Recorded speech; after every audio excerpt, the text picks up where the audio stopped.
heat after him on 4th and 5. It was getting a little hot inside of that kitchen. The Saints, they would weather the storm. Right there. They go on to get the win, 12-9. That's your 131 yards passing from Cam Newton. That's it.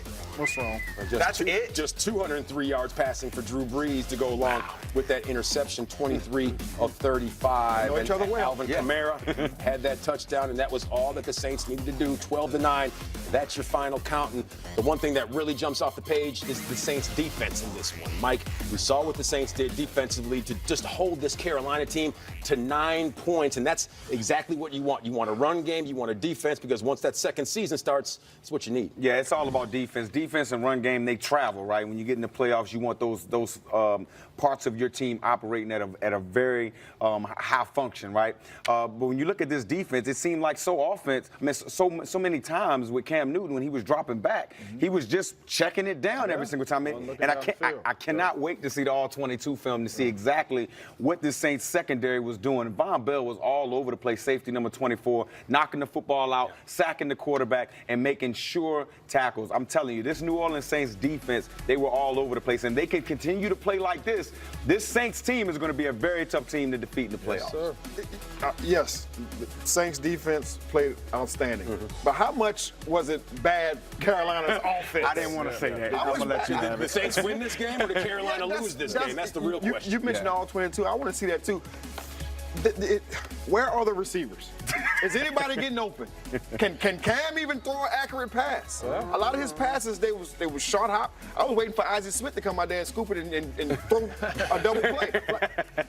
Something's not right with Cam.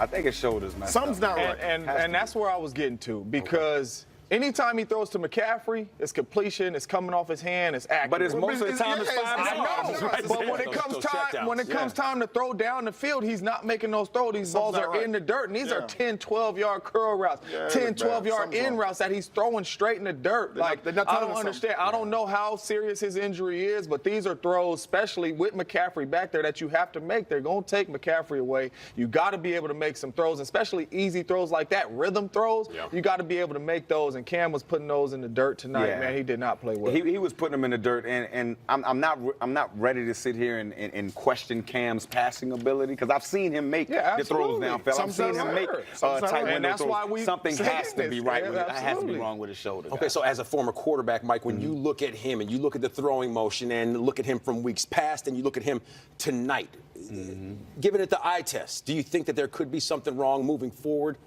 Yeah, man, especially. Okay. I mean, you look at his shoulder, he hasn't been running the football as much as we are accustomed to seeing him. They haven't been scoring touchdowns in the red zone. And when you have a quarterback like Cam Newton, they're always at the highest conversion of touchdown rate in the red zone, right? This year, they're not there. Why? Because Cam is not running the football, and it seems like those hits are starting to add up on Cam.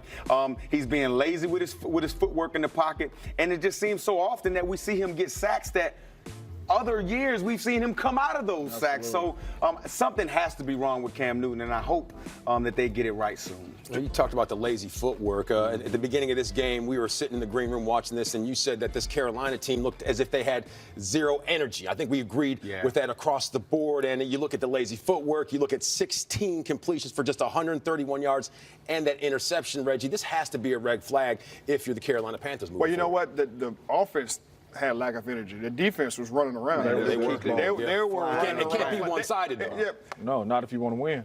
With everything on the line with the Carolina Panthers going to this game, they know they needed to win this game to keep their playoff hopes alive, and to come out flat like they did. It's definitely a red flag. Okay. And somewhere in there, that's when you're at home too. That's when your veterans that they need to step up there and call a, even if you riverboat run, if you call a timeout, bring everybody up, and just try to light the fire, get something going.